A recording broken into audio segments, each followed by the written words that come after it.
So first things first, we've got a new person here, so if we could just introduce ourselves from that side, coming on down.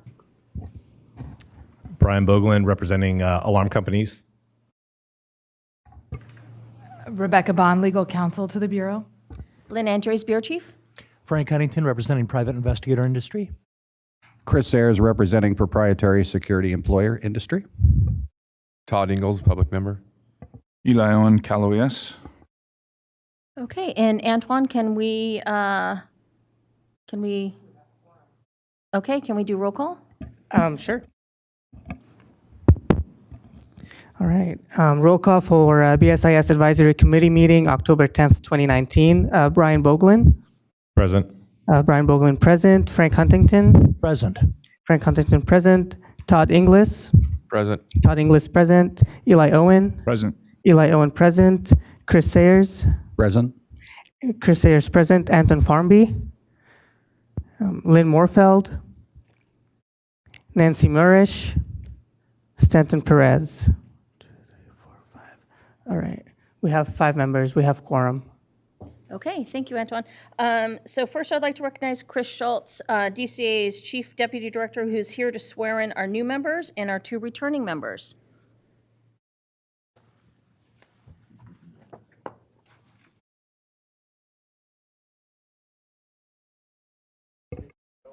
Chris Sayers, if you want to come and swear him in front of the seal.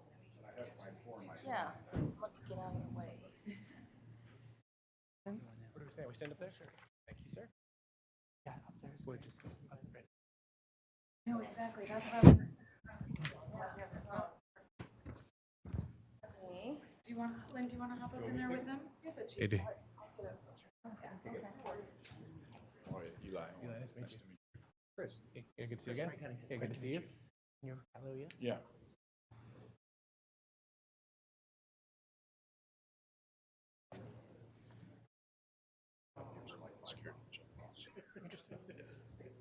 Say hi to Mark for me. I will. We used to serve on the earthquake. Oh, I love that.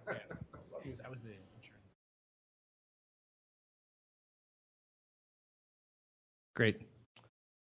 Okay, please raise your right hand. I state your name. I, Frank Huntington. Do solemnly swear or affirm Do solemnly swear or affirm that I will support and defend the Constitution of the United States that I will support and defend the Constitution of the United States and the Constitution of the State of California and the Constitution of the State of California against all enemies, foreign and domestic. against all enemies, foreign and domestic. That I will bear true faith and allegiance That I will bear true faith and allegiance to the Constitution of the United States to the Constitution of the United States and the Constitution of the State of California. and the Constitution of the State of California. That I take this obligation freely That I take this obligation freely without any mental reservation or purpose of evasion. without any mental reservation or purpose of evasion. And that I will well and faithfully discharge And I will well and faithfully discharge the duties upon which I'm about to enter. the duties on which I'm about to enter. Congratulations. Thank you. Take it out 17 times. Antoine has something for y'all to sign to make it super official. Super duper. Super official.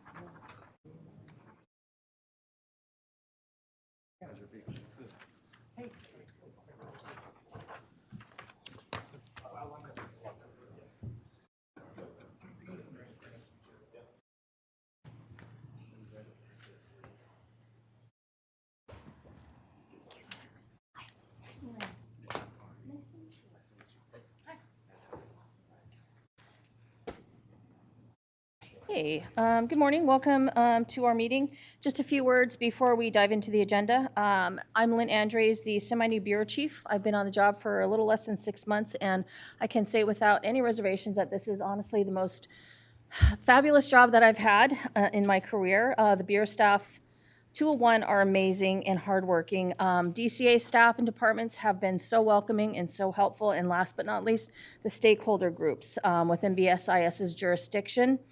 have been an invaluable asset and knowledge base, and they have been so helpful. So I truly appreciate everyone's efforts, and I think we're off to a good start. So we are planning on moving through the agenda in item order unless members have any objections. So we've already done the roll call, established quorum, and now would like to do the Pledge of Allegiance. If we can all stand, please, and face the flag.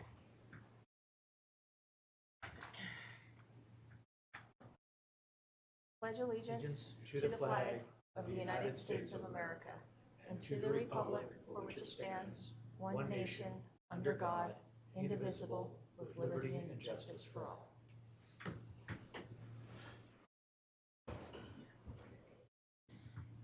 We are on agenda item number 4 now, which is review and approval of minutes from the February 14th, 2019 meeting. Do I have a motion for the minutes? Okay, that is Member Farnby. Can I get a second? Second. Okay, thank you, Member Owen. Do I have any questions or comments from committee members regarding the minutes? Nope. Do I have any questions or comments from the public regarding the minutes?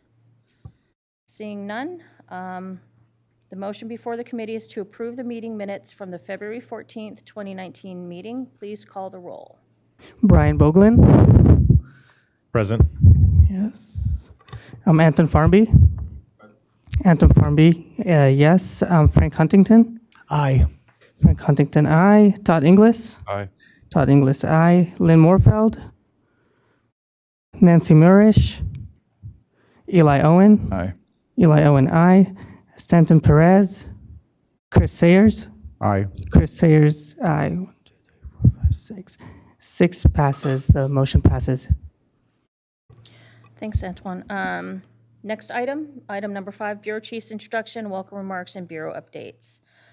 The first order of business that I have under this agenda item is to put this out there. We are accepting applications for 4 advisory committee member positions: training facility industry member, locksmith industry member, private patrol operator industry member, and repossessor industry member.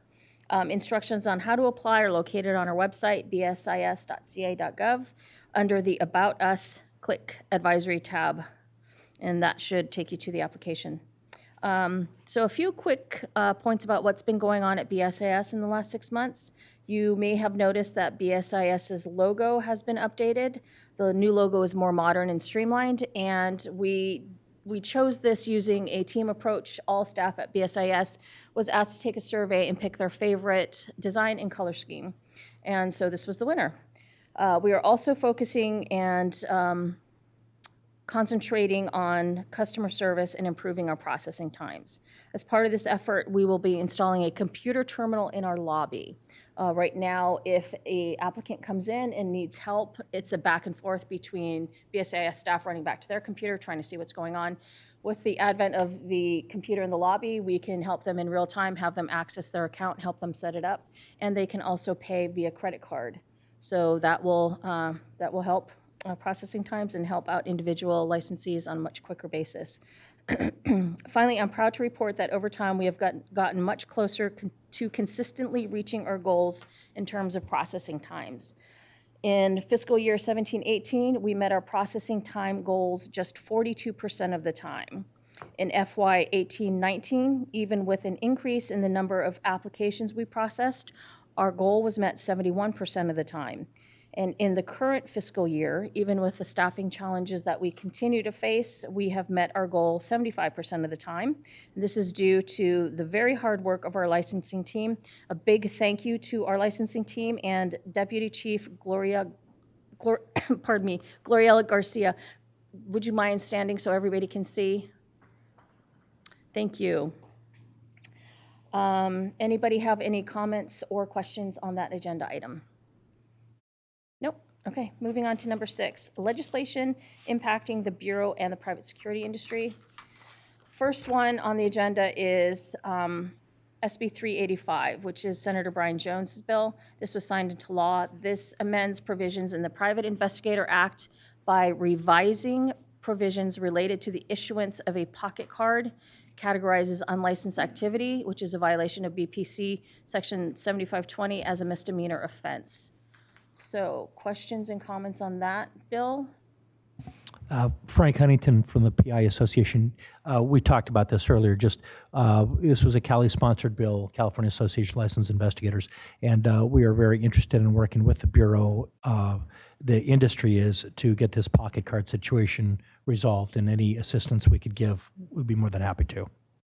Just a quick update on that. We have been proceeding along, meeting with potential vendors. We have had productive talks with DMV and their vendor on potentially using their photo database as the photo ID on this card. The issue that we're having now is cost on that. We have a relatively small license space, and volume drives costs down. So that's the issue that we're grappling with, but we anticipate being able to meet the deadline, which is January 1st, 2021 for implementation of this. Yeah. Any other questions, comments? Yes, Brian.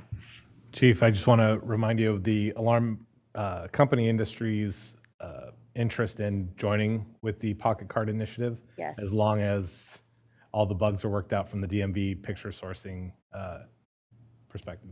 Right, and we are aware of other licensees' interests in this.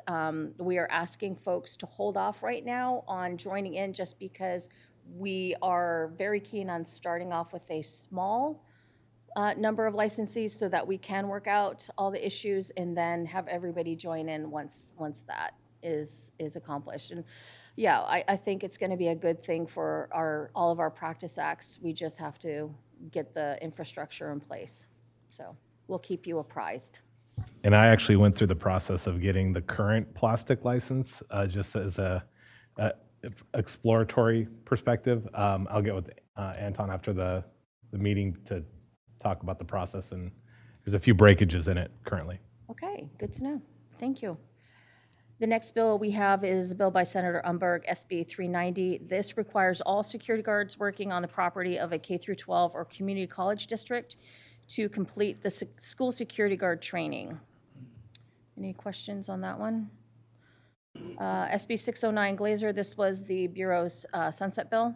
This extends the Bureau's sunset date into January 4th, 2024. It combines the PI funds and the private security services funds into one fund, makes adjustments in the PI Act fee schedule, requires applicants for an exposed firearms permit to be at least 21 years of age, requires every security guard registrant to complete the annual continuing education training, and makes other technical changes to the various practice acts. Any questions on that?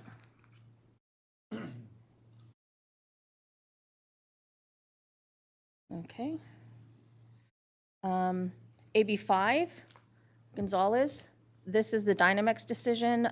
This is the one that has decided who is an employee and who is an independent contractor. That's a hot topic for a lot of DCA licensees. Anybody have any questions or comments on that? Yeah, just briefly, the private investigators were able to get a carve-out from that, so we can continue on contracting with other licensees as independent contractors. All right. AB 61 is a Ting, Murtsuchi, and Reyes bill. This expands the category of individuals that can file a petition for an ex parte, 1-year, or renewed gun violence restraining order. Questions, comments? AB 1289 Chen prohibits local jurisdictions from fining alarm company operators when requesting dispatch to a customer who does not have a local use permit if it was not the responsibility of the ACO to obtain the permit. Questions, comments? Yes. I do have a question. Just going back to the SB 390. Oh, I'm sorry. Thank you so much.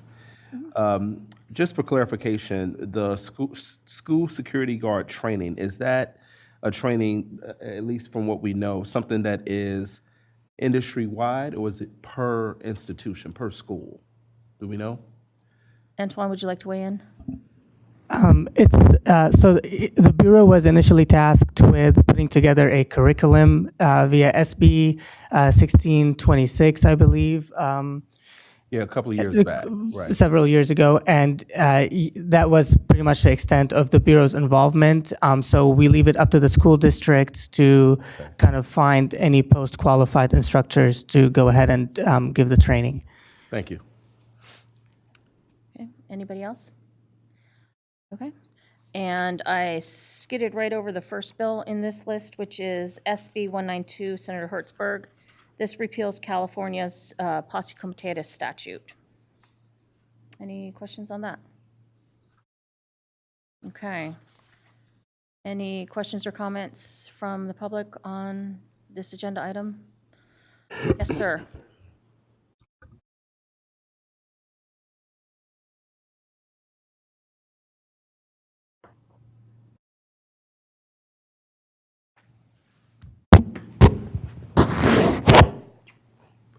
Good morning.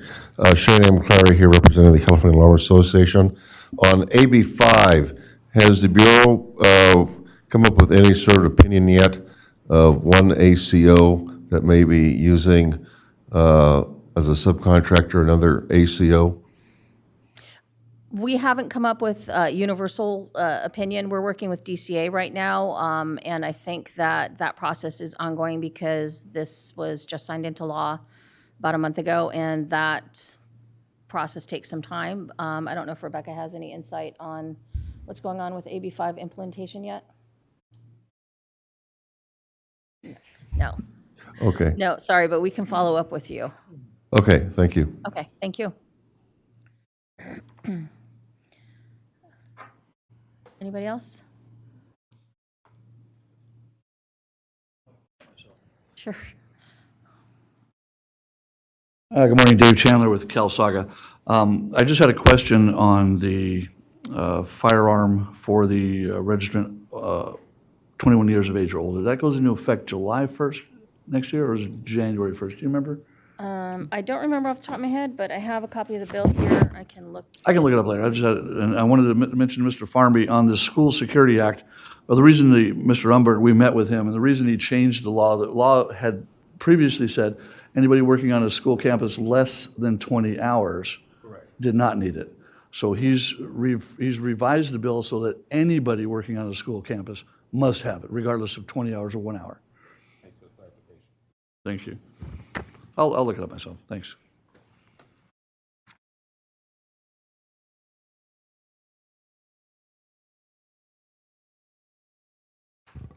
And looking at AB 61, it looks like the effective date is September 1st, 2020.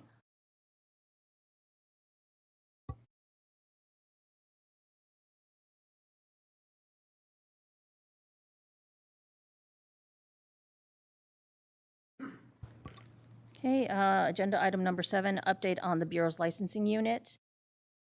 So just a quick rundown of the numbers. Currently, we have approximately 500,000 licenses, permits, and certificates issued in total. Last fiscal year, we issued a total of 192,000 plus licenses. We approved over 80,000 initial applications and almost 112 renewal applications. Total applications we approved last fiscal year decreased approximately 7% from the previous fiscal year. We believe this is due in large part to the firearms assessment failure rate. Our highest volume of applications received are security guard applications, firearm applications, and alarm company employee applications. I also want to put in a quick word about best practices. As you can tell by the number of times I've mentioned it, processing times are extremely important to not just us, but also the licensees, folks who are impatiently waiting so that they can start their job. How to get your application approved the quickest possible way is online. I can't emphasize that enough. In general, and if available to applicants and licensees, we encourage everyone to apply online. If you apply online, the processing turnaround times are generally much faster than that of paper applications. Please note the online processing times versus paper application processing times are on our website, bsis.ca.gov. You click on the link that says processing timelines. Also, if applicable, we encourage applicants to update their addresses online instead of mailing the request in to avoid delays. We also are about to give everybody a handout of tips and common deficiencies to avoid for the different license types. This handout will also be emailed to everybody, including our listserv folks later on today. So we are really trying to get the word out there that online is the way to go. We have the overwhelming majority of folks apply online, but paper applications are still coming in fairly large numbers, and we are hoping to see a decrease in that as people realize how much quicker the online stuff is. Anybody have any questions or comments? Any board members, questions or comments on number 7? Yes, Antoine. I just want to interject real quick for the handouts that we just passed out. It'll be a few days because we have to put it on the website first, and then I'll send out a mass email to the members and to the public as well with the links direct to link them to the website. All right. Chief. I have a Yes, Brian.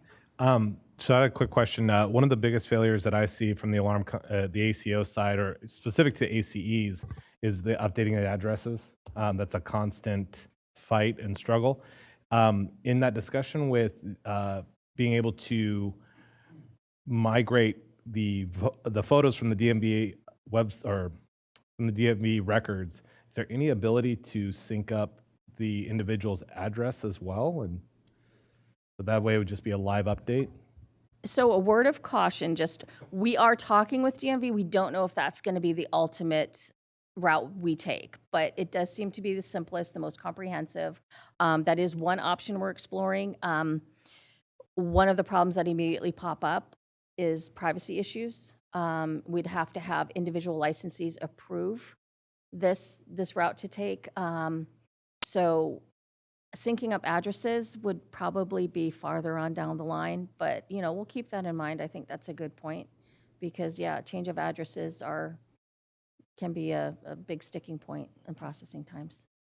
That makes perfect sense, but there is a misconception by a lot of ACEs that when they update their address with the DMV, that every state agency is this automatically updated. So anyway, it's food for thought. And if I can talk on that, I did change my office address last year, and I tried to get on Braze and change it, and I couldn't, and I ended up just mailing it in.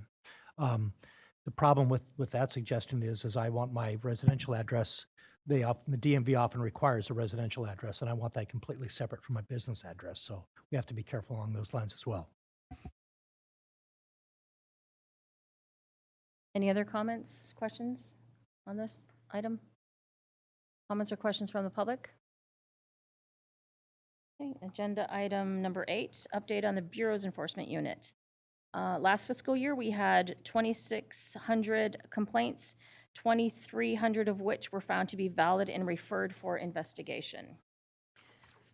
Enforcement staff has almost doubled the number of their inspections over the last 2 fiscal years. In FY 17-18, they closed 95 inspections, and in FY 18-19, they closed 166. Our enforcement department is taking a more proactive approach in educating licensees before issuing citations or taking disciplinary actions. We're not out to get people, we're out to get people to comply with the law. And if we can do that through education rather than slamming a hammer down on them, that's the way we're gonna go. Also, a quick word about the firearms assessment. The requirement that a security guard applicant take a personality assessment before issuing a firearm or before being issued a firearm was put into place on July 1st, 2018. So we've recently closed our first year of data. A note on that, though, we did implement it fully on September 11th. So we don't have a full 12 months, but we have a pretty good idea of what the last fiscal year looks like. That last fiscal year, we had 4,150 applicants taking the assessment with a pass-fail rate of 87% pass, 13% fail. So far this current FY, we've had 1,847 people take it, a pass-fail rate of 85% pass, 15% fail. The complaint resolution unit in enforcement had a stellar year last fiscal year. They closed and or resolved over 600 complaints and recovered over $150,000 for consumers, usually in the form of refunds. This was a tremendous increase over the previous fiscal year, and a big thank you to the enforcement team led by Deputy Chief Sam Sadolski. And also, we have a representative from the enforcement team here today. I would like to call her out. Ruby Montoya, can you stand up? Hi, Ruby. Thank you. Any board members have any questions or comments on that agenda item? Nope. Okay, members of the public, questions or comments on that agenda item? All right, moving on to agenda item number 9. This is a discussion regarding the firearms permit applications on Breeze. As most of you know, we had them on Breeze and we pulled them off due to the high deficiency rate. We are in final discussions right now with our IT people at DCA to reinstate initial firearms applications back on Breeze. Not renewals at this point. Although we don't have a timeline for when the initial firearms applications will go back, we anticipate this happening within the next 2 to 3 months. We don't have a timeline at all right now for renewals for firearms. But once we get the initials back on, I think we're that much closer to getting everything back online. We have worked with IT to put in safeguards so that the deficiency rate and the problems that we had the first time around don't happen again. We have a hard stop, as the IT folks call it. The problem we had before was people were not uploading their range qualifications. This time around, we're putting in a hard stop that says, are you ready to upload your paperwork required at this time? And if they say no, then it kicks them out and they're not allowed to finish the process. We anticipate that will help cut down the deficiency rate. But, once we roll it out live, I guess we'll have a much better idea of what that looks like. Yes. Is it, I'm going to get real wonky here. When you go get your car smogged, they automatically just send it right from their place to the DMV. Is there a possibility that IT down the road might be able to do that with the training facilities? Yes, that is something that we've looked into extensively.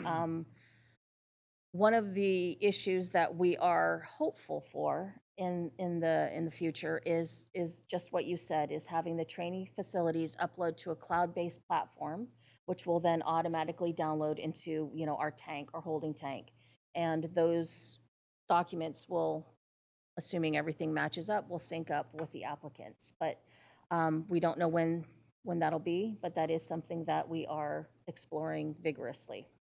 Yeah, thank you. Any other board members, questions, comments? Public questions or comments on that agenda item? No? All right.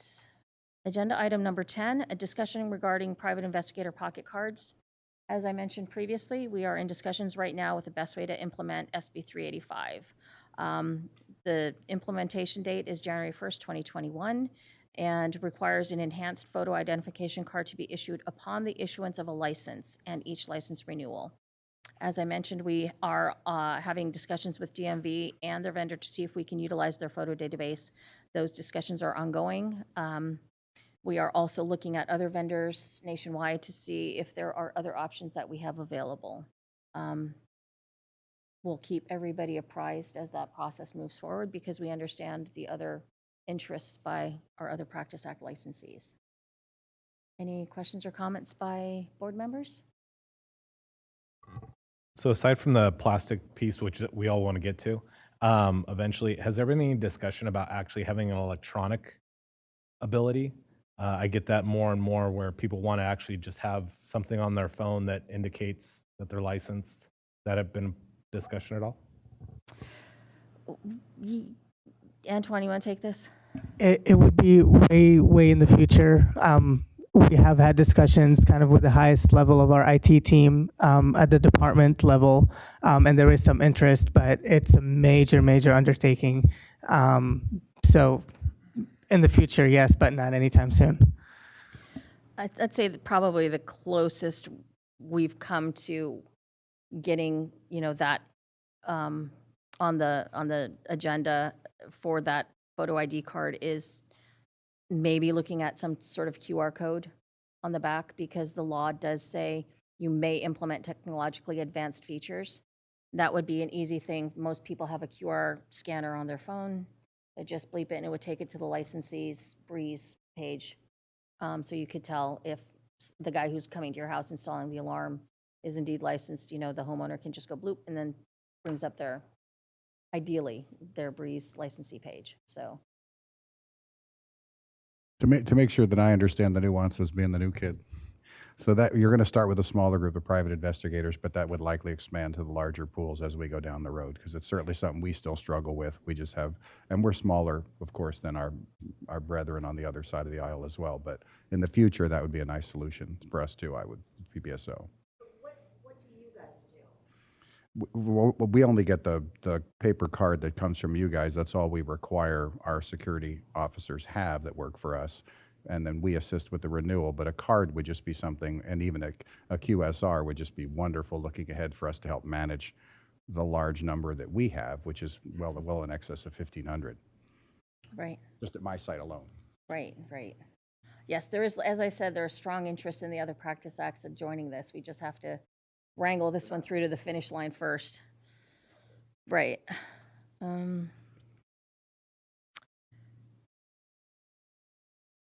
Any public comment on this one? Okay, moving on to agenda item number 11, discussion regarding the new online license search feature for private investigator company principals. Several months ago, BSIS was excited to share a new feature on our DCA license search webpage. Effective May 16th of 2019, principals for all company licenses can now be searched by typing in the first and last name of the individual. Additionally, qualified managers of PPOs and PI licenses can now be searched by typing in the first and last name of the individuals. This is a huge accomplishment in that it now provides more transparency excuse me, for all to allow the ability to see individual names tied to license types when companies are doing business under a name other than their personal name. Prior to this change, there was not a way to search and link individual principals for company licenses or QMs or of PI and PPO licenses. Any questions from committee members on this one? No. Any questions or comments from the public on this agenda item? No? Okay, moving on to number 12, public comment on items not on the agenda. Just a quick note, each speaker will have 3 minutes. And come on up if you have any comments or questions on items not on the agenda.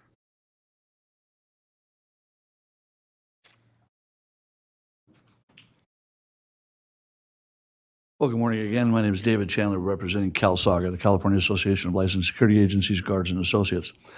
And I'd just like to make a comment for the board members that are present today that I've been in this game for a while with CalSAGA, and we really appreciate the job that the Bureau is doing as far as licensing is concerned.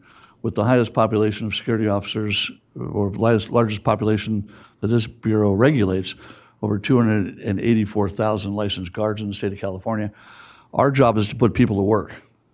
And when we've had deficiencies getting people licensing and stuff, the new chief and their staff, Ms. Garcia, everybody in the licensing department has stepped up, and they've worked harder when they realize that there's an issue going on with us. We constantly come up and meet with the Bureau chief, and we appreciate the relationship that we do have with the Bureau, and we think that you're doing a fantastic job with what you have. So we do appreciate it. We know that you're understaffed, and we're trying to do what we can to help you on that side. But I just want to let the rest of the board members know that it's, again, we're working together with the Bureau to speed up licensing and get people to work and get people jobs. So just want to let you know. Thank you. Appreciate it. Thank you.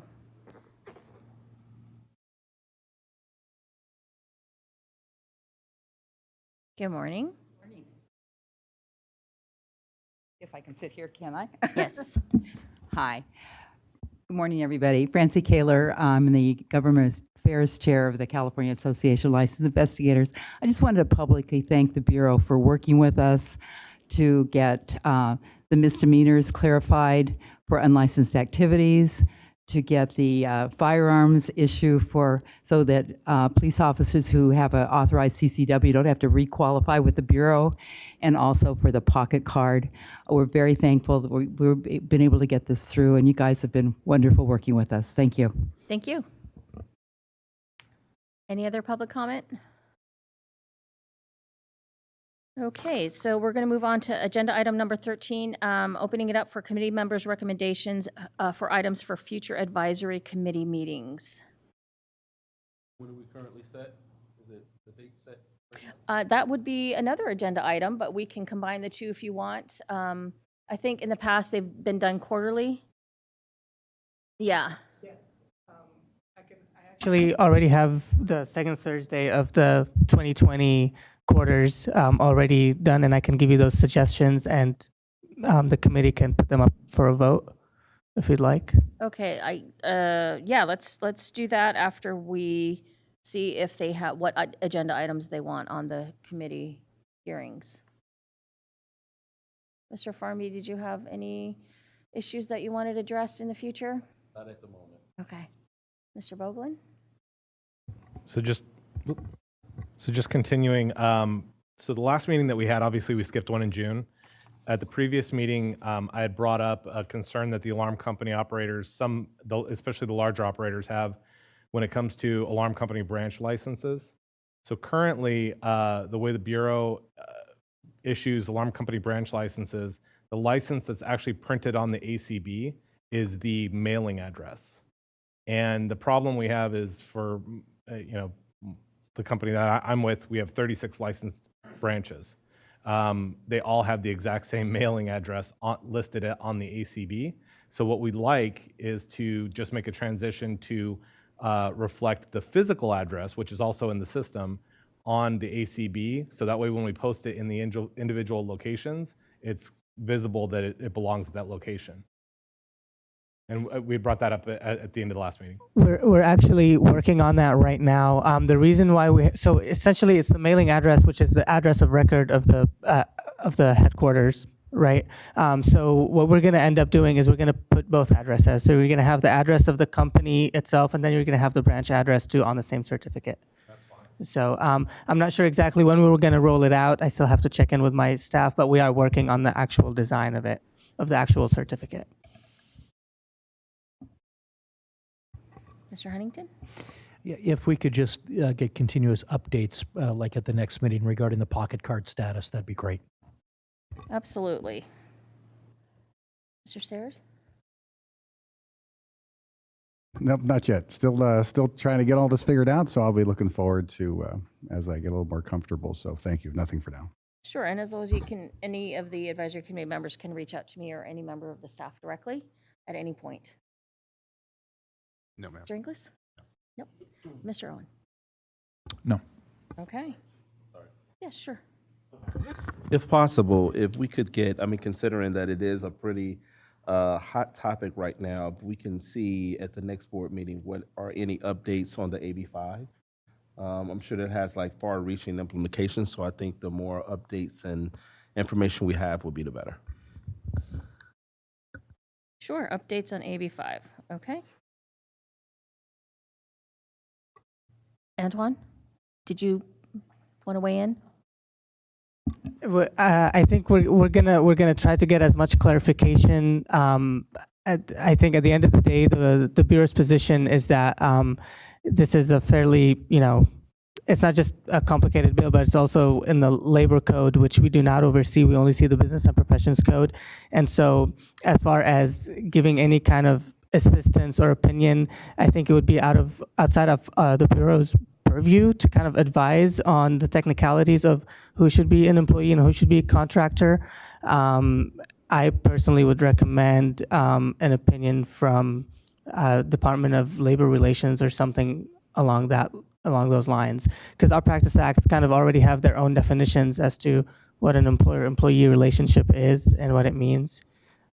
So we can try to give you as much updates as we can. I just don't know how far into the weeds we can go, because we simply don't oversee the labor code. Yes, thank you. I wasn't looking for any specific position by the Bureau, but just being updated on the gravities of the situation, because even though the bill has passed, I think that there's still kind of some moving pieces that are happening. And I think for all of us, not only as a committee, but also as the Bureau, to be as updated as possible, I think would be to our advantage. That's all I was suggesting. Understood, and I think we can probably do that. Yeah. Can I throw something in there about AB5 as well? Sure. So from the alarm company operator's perspective, obviously we're an integrator industry, So part of the carve out for AB5 is the construction industry. And I guess it would be nice to get a ruling from the BSIS that would make a ruling that the ACOs specifically are part of the construction trade. So that way it's a little bit more defined, like Mr. Farmby was saying. That I will have to get back to you on, but I will follow Excellent. up and get back to you on that one. Excellent. Thank you.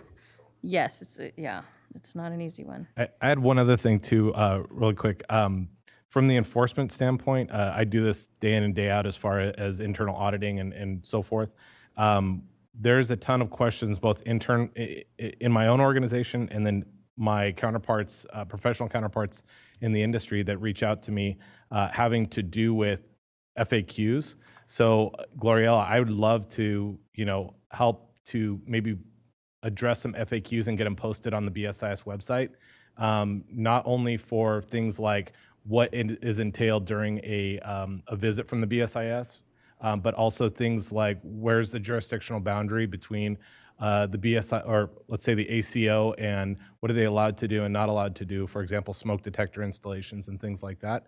So I know that that's something that we've brought up in the past, and I'm just throwing that out there as far as I think there's a lot of hunger for that, appetite for that. Okay, I'll pass it on to our enforcement folks. Anybody else? Nope. Okay, the final agenda item is meeting schedule for 2020. Antoine, you mentioned you have something in mind? So for the month of February, it would be February 13th. That's the second Thursday of February, and then June 11th and October 8th of 2020. If you all remember, we decided to have 3 meetings and then have a 4th one optional at the based on a call from the chair if we need any kind of updates. So yeah, February 13th, June 11th, and October 8th. If that works for everybody, I think you can go ahead and move to approve those dates. Okay, anybody have any questions, problems, comments? No? Okay, I'm going to need a motion to approve those dates in 2020. I'm sorry, Antoine. The California Association of Licensed Investigators has our annual conference next year, and it's actually June 11th through the 13th. Okay. And I hate to change things just for one member, but there could be other PIs that want to attend these advisory board meetings that would not be available. I mean, yeah, do you have any, I mean, it could be, we try to keep them on Thursdays, so June 18th, that would be the 3rd Thursday of the... That would be great for me. 18? Yeah. Okay, so the revised dates, February 13th, June 18th, and October 8th.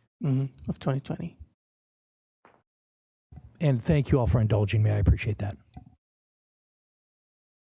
And my esteemed counsel has said we don't need a vote on this. So, all right, so unless there's anything else from any of the committee members, this meeting is... I would just like to say to Chief Andrews, you got nothing. Daryl Wu's got nothing on you as far as quick meetings.